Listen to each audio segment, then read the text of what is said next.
Hello, everyone. My name is Felipe, and I'm here with the Charter for Compassion and Charter Live with Felipe, our live show that happens on social media. We're currently live on Facebook, Twitter, Twitch, YouTube, LinkedIn, and later we'll be adding this video to our Instagram page as well, so that you can see what's going on with the Charter for Compassion around the world and the many different things that we're involved for the next couple of weeks. This is for reals, this is our last show of the year. So I'm glad that we're able to talk to you one more time. Today, I wanted to show one video about an example of the things that we're learning on the Essence of Compassion course that is currently available for free for you to register on our website. And let me actually put that on the chat right now. So if you are watching us from Facebook or YouTube, that should be showing up right now in our comments. If not, I will be adding this later on our Twitter and LinkedIn pages as well. But you can register for free for the Essence of Compassion self-directed course. It's online. You can do it at your own pace. And it's for free, available for anyone until December 31st of this year. So take advantage, sign up, and get into it because it is amazing. And later on, I'm going to show you a little interview that I did with our newest staff member. Her name is Anum Mulla. She lives in India, and she is our new Global Youth Strategist. So we'll go ahead and let me share my screen right now. So this is part of the platform that we use for the Essence of Compassion course. As you can see, I've been going through my learning part and everything, but I really wanted to share this video with you because this video is so cool. So let's watch it and then. My friend told me he often went to the same little corner grocery store in his neighborhood. One day, he realized that though it was usually the same woman working there each time, he hardly ever noticed much about her.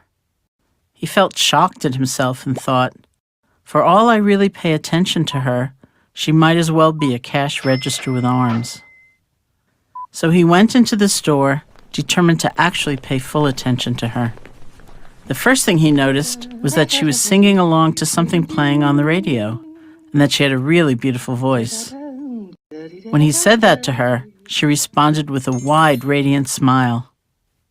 As soon as he told me that story, I realized that I too often went into the same store and also had hardly noticed that woman, except for maybe a vague sense that perhaps she was a little grim.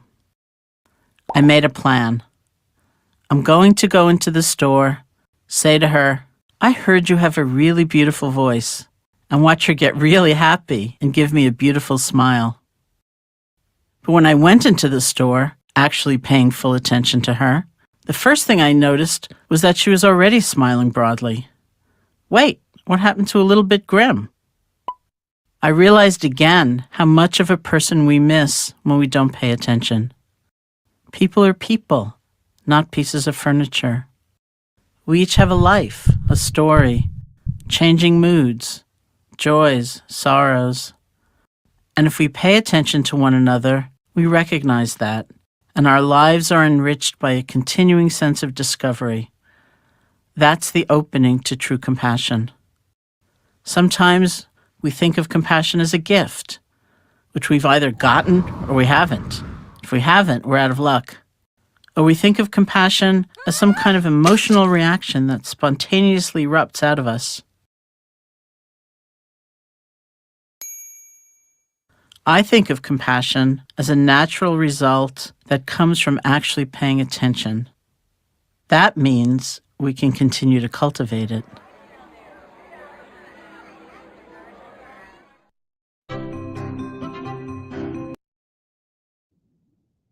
Wasn't that awesome? I thought it was such a cool video explaining away how wonder and awe truly relate to compassion and how we can see people with compassion instead of with a utilitarian side of things, like, oh, what can I get from this person?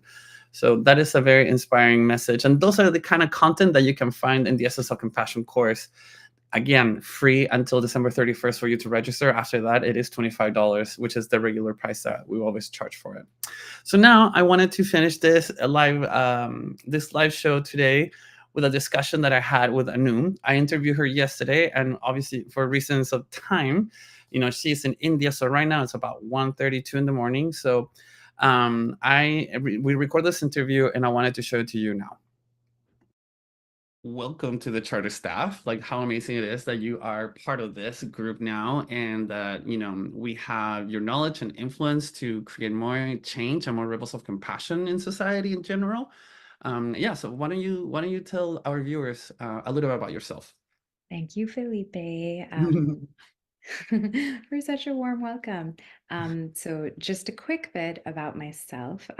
It's actually a really interesting story because I am an empathy and compassion skill facilitator, and I'm also a writer and an editor.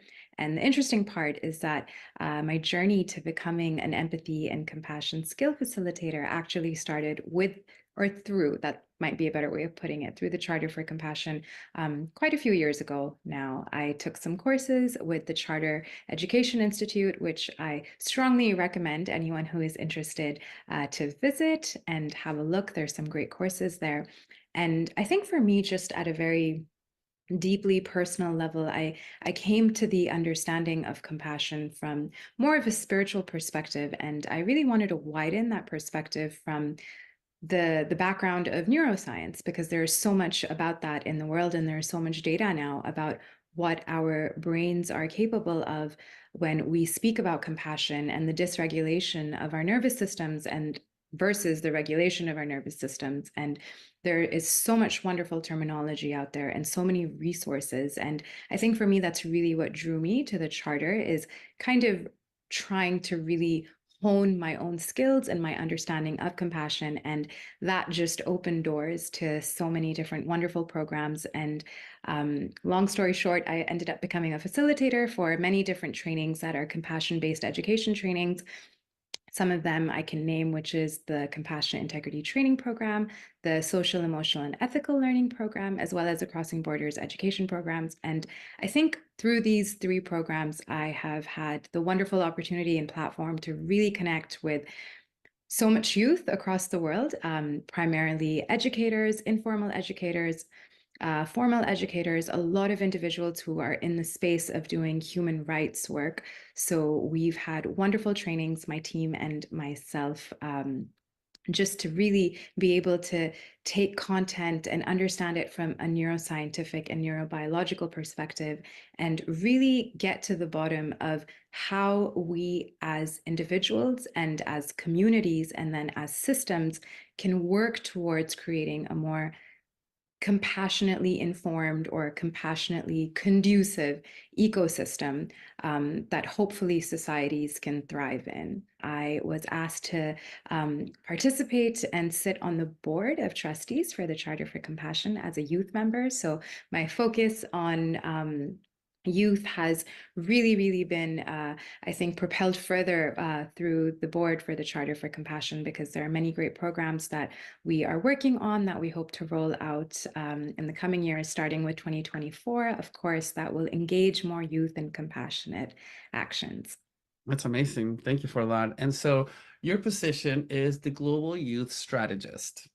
Yes. What, so if we tell our viewers, like, what does that entail? What is on the works? What is on the plans for you with this position? That's a great question. So I think the idea behind this role specifically came from a lot of interesting dialogue. We found was that there needs to be a setup of a sort that will really speak to the youth in all the 12 different sectors of the Charter for Compassion. And really, I think a platform for the youth to be able to be more present, more active, and find space to give their voice a higher purpose through the charter. And with that, what we found is the best possible way to set this up would be to create what we are calling the Youth Committee, which we are currently in process of hopefully setting up by January 2024. We're going to start selecting candidates, and our idea is really to have a diverse representation, a really strong desire for social change. That's awesome. That's so great.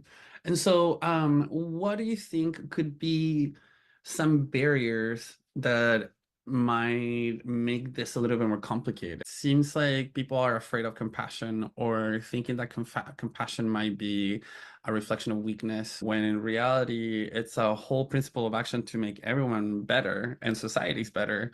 Like most of the followers and population are more adults, like people in, the ranges of 40 to 70, 40 to 60. And so in a sense, I feel like there are barriers to that, but I don't know if you see them or if you have something in mind that might be like a complicated thing. Absolutely. And thank you so much for raising that point, Felipe, because I think, while people like you, people like me who've been in this space for a while now, it's also very important.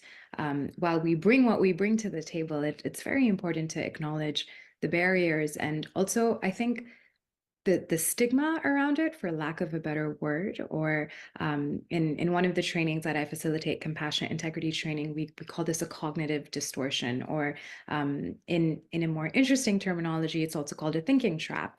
And it really originates from this idea of having your perception of reality is completely distorted. And I think often what happens when we think of compassion, which the dictionary definition of which is the wish or the desire to alleviate the suffering of another. And if we take that to self-compassion, then it applies to the same thing, the wish or the desire to alleviate the suffering of oneself.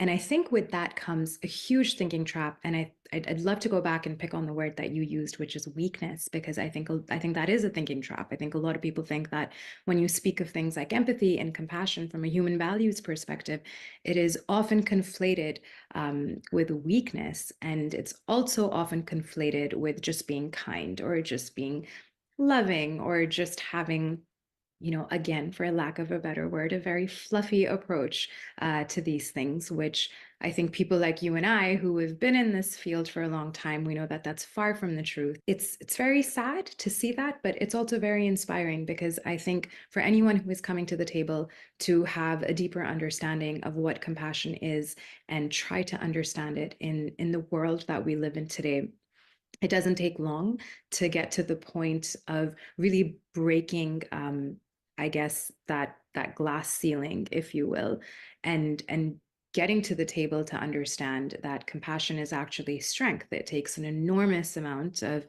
courage, of resilience, even though these are very overplayed terms in the world we live in today, but they really speak to the deep potential that the human mind as well as the human heart possesses, which is an unbelievable capacity to truly feel for others, and not just feel, but as you said, to feel that sense of agency and actually take action to alleviate that suffering. And even if there's no action, even just the desire or the wish inside of us to be able to get to a point where you want to help somebody, or you want to decrease somebody's suffering or society's suffering, is being a compassionate person. And I see myself alongside the youth committee really working towards is to really actualize compassion through the channel of youth for all of the conflicts that we see today. And I think it wouldn't be wise not to mention what is happening today in Palestine, as we see the suffering and the continuation of this atrocity. But we also see hand in hand so many people speaking up, and a number of these people are actually youth. And I think it's really important to pay attention to how the youth feel so inspired to uplift an entire oppressed state and really honor and value the human connection that we are seeing here. That is what is inspiring individuals to want to step out and really try to call for action or participate in action to end the suffering that they are constantly seeing. So I take hope in that, because I think even in these times of extreme heartbreak, and we are all dysregulated, seeing what we have been seeing for a few months now, and there are so many other conflicts that are unfolding at the same time that more and more people are awakening to. But just again, going back to the youth, I really think that this is a moment that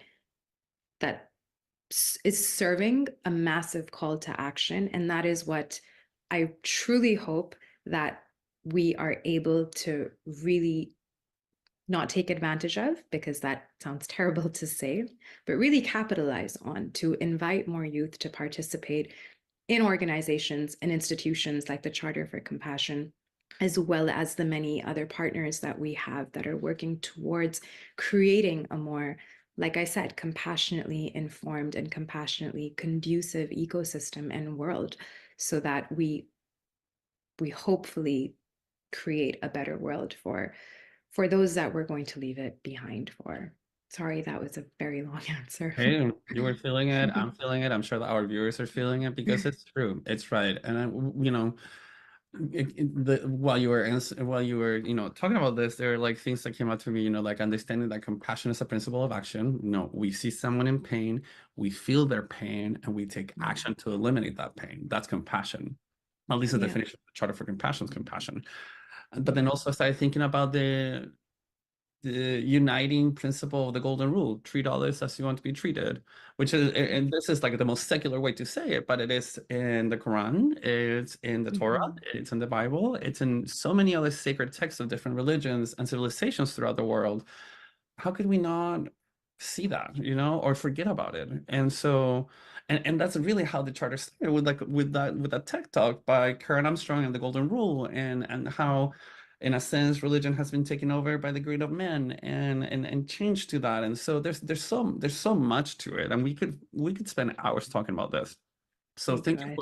thank you for making it very succinct, and because it could have been very, very long. Now, um, what are sort of like, I know this sounds a little corny, but what are your hopes and dreams for what you want to do with the charter, for what you want to do with the youth? Hmm.